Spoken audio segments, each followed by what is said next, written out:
Good morning, good morning, good morning. In this video, we are going to talk about the difference between budgeting and financial planning, or as I like to call it, money management. Too often, too frequently, people overlook this stage of the financial independence journey or the financial freedom goal, mission, because that's what we're all after, right? Financial freedom, financial independence. Well, I think it's definitely important for us to kind of break down what is budgeting and what is financial planning or money management. Because if you don't know how to control your money, if you don't know how to manage your money, your inflow, your outflow of cash, you're not going to really be able to make as much progress as you would like. And maybe you still do without understanding these concepts. But I guarantee you probably will be in a much better position and you'll probably see more success as you gain more insight around some of these financial literacy terms and processes or systems, workflows, whatever you want to call it. But ultimately, we're going to jump into this article because I thought it did touch on some good points and it does help to tie it in nicely. So as usual, I will have a link to this article down below. If you haven't yet, feel free to like this video, like this channel, subscribe to the channel, and show a little support because we definitely appreciate it. All right, so the concept of financial planning can evoke different meanings. Some think it's as simple as knowing how much your money is coming in versus going out. That's an important element of financial planning, but that's really just budgeting. So what is the difference between budgeting and financial planning? Budgeting looks at what's happening with your financial picture now and helps you prioritize how you're spending and saving your money on a regular basis. Financial planning, on the other hand, is a broader look at your entire financial picture over time. It can show you how and where you'll save money to reach your goals and typically includes aspects to help you stay on track if something unexpected should happen. So the question is, what is included in financial planning or in a financial plan? When you do financial planning, you'll figure out how to go from point A, where you are now with your finances, to point B, where you want to be in the near, medium, and long term. While there are several things a plan will consider, it typically covers a few key areas, including how you'll protect your money. That's number one. Number two, how you'll grow your money over time to meet bigger goals. Number three, how you'll pay down your debt. Number four, whether you're balancing spending now or in saving for the future. And number five, what kind of legacy you want to leave behind with your money. So creating a safety net in a financial plan. And this is something we're big on, having that emergency savings. If you are a subscriber on this channel, you know we've talked about having that emergency savings in place numerous times, and I'm going to continue to do so until it's like ingrained in head till you got like a tattoo on your head that says like emergency savings or something. So a financial plan. So creating a safety net in a financial plan. A financial plan and a budget really depends on one key component to make it work, your income. And again, not to drift, this is why if you guys head over to makemanagegrowmoney.com, right now, it's probably going to be a course and it won't be its own page in the very near future, but we have a financial freedom, kind of financial independence guide that I've created. And the second thing I have is income. The first thing I have is your why and committing, because you need to figure out your why, figure out what you truly want, what you're truly after, not what you think you want, but what you truly want, and then committing to that. After that, the first most important step I have is income. You need to make money. You got to start to generate income. So it says, and there's a lot that can throw that income out of whack. Anything from a large unexpected expense to being out of work for an extended period of time. That's why a plan will typically include things like an emergency fund, life insurance, disability insurance, and estate planning. Now, I haven't fully, these are other areas that as I continue to move forward in my financial independence journey and making progress, these are other areas, other aspects of the financial independence. Kind of for me, I think it's part of my fundamental phase that I'm calling it. And ultimately it's or foundation, excuse me, foundation phase. It's early. It's like 5:30, not even 5:19 a.m. But my foundation stage, and that really is about getting a nice strong foundation beneath you, so that if you slip, if you fall, you're gonna be supported by that foundation. You're gonna still be held up, and you're not falling to the ground. You're just falling a little bit. Maybe you're so high you're on the 10th floor, you fall into the 7th floor. And so for me, I believe a lot of these, the insurance and estate planning, those are things that will come a little later. But I felt like, and I believe the emergency fund is the most important thing that you can start to do today, right now, kind of regardless of, how well off you're doing. You can start to work towards that emergency fund. Of course, having insurance, things like that will play a bigger factor depending on your family situation, your personal situation. If you have kids, if your parents are well off, if they're comfortable, if they're kind of relying on you, and different things like that will factor into the equation to say, okay, maybe this is more of a priority, and you do want to get that life insurance in place sooner than later. Everyone's different. It's no one size fits all, but having this understanding of these concepts and that they should be in the picture at some point will help you, again, to improve your chances of attaining success and moving forward in the financial independence journey. As we see, this says an emergency fund, a roof repair, or a surprise medical bill can easily cost more than your monthly income. Having an emergency fund can help make sure you can cover these costs without having to go into debt. You can also rely on the emergency fund to help cover costs if you lose your job. Typically, it's a good idea to save around 6 months of expenses in an emergency fund. And this is something we've, again, talked about numerous times. I like to say having 3 to 6 months is kind of a great starting point.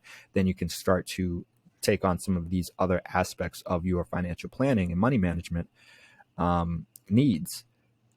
And then I think you should start to consider adding more back to your emergency fund after you start to get the ball rolling in some of those other places. But having that core 3 to 6 months, I think is critical at first.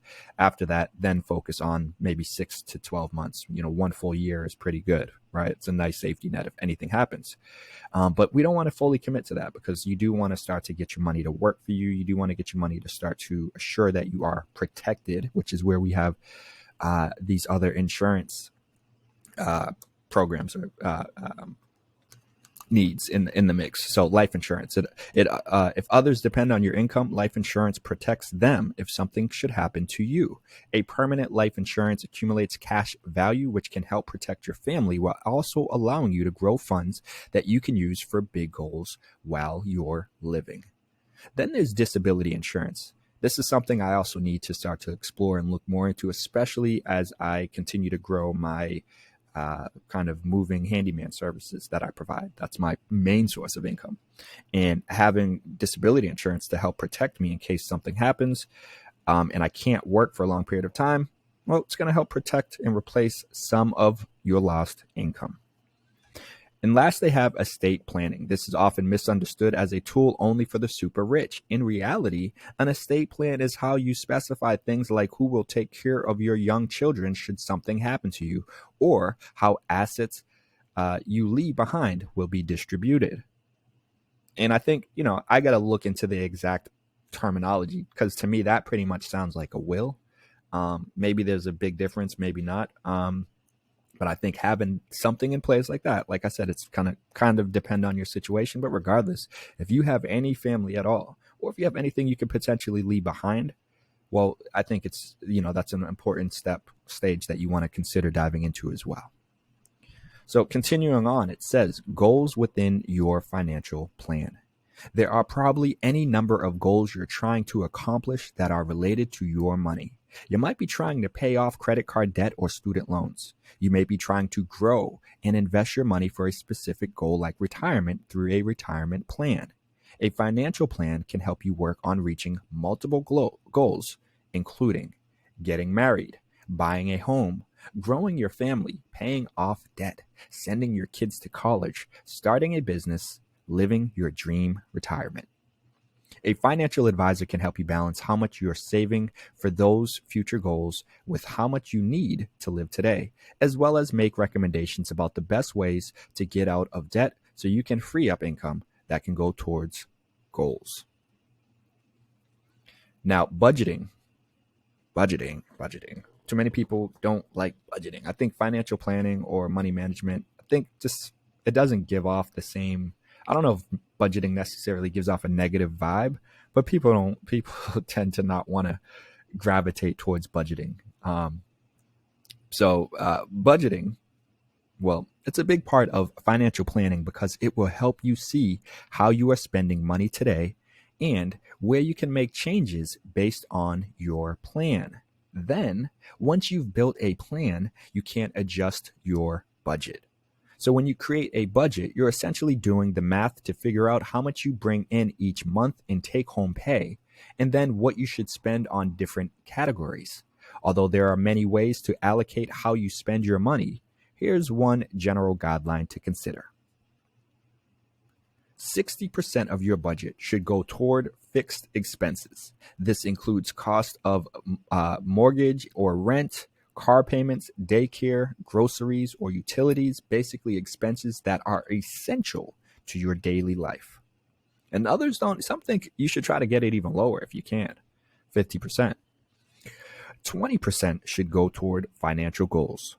This can be anything from saving for a family vacation you want to take next year to college tuition you want to pay for in 10 years to the retirement you want to be ready for in 30 years. It can also include any money you put into an emergency fund or toward life insurance premiums.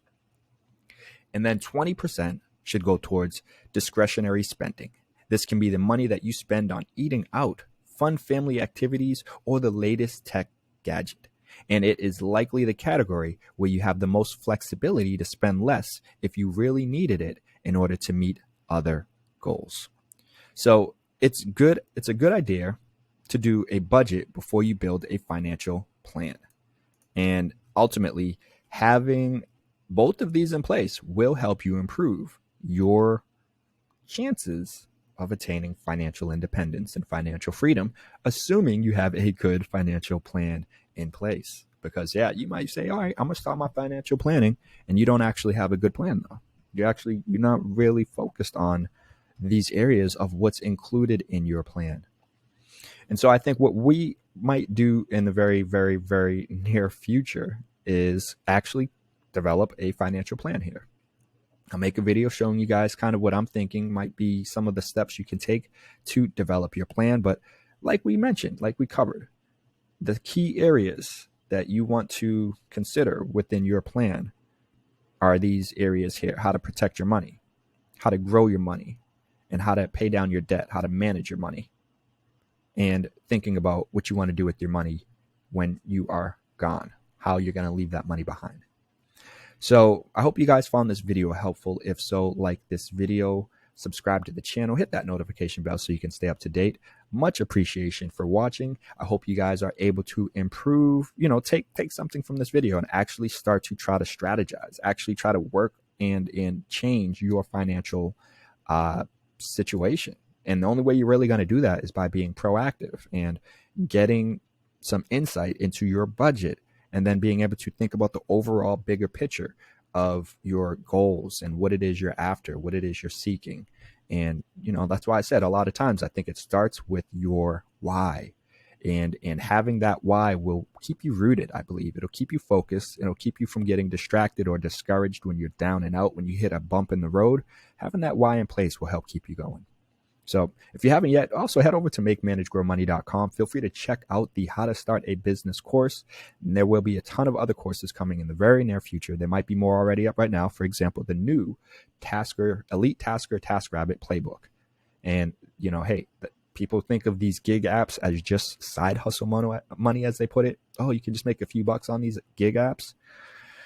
Man, oh man, some of y'all don't really know how powerful these apps are, and this computer is that you have in your palm of your hand, and these apps and the services that you can get access to, life-changing. And I'm hoping to show you guys that with some of these courses, like my Elite Tasker TaskRabbit Playbook course. So if you're looking for other ways to increase your income, because we know that's one of the important areas that you want to focus on when you're focused on budgeting and financial planning, is your income, the cash inflow. Well, consider checking that course out, as well as the How to Start a Business course that can also potentially lead you towards help lead you towards financial independence. So on that note, I'm going to keep it moving. But again, much appreciation for watching.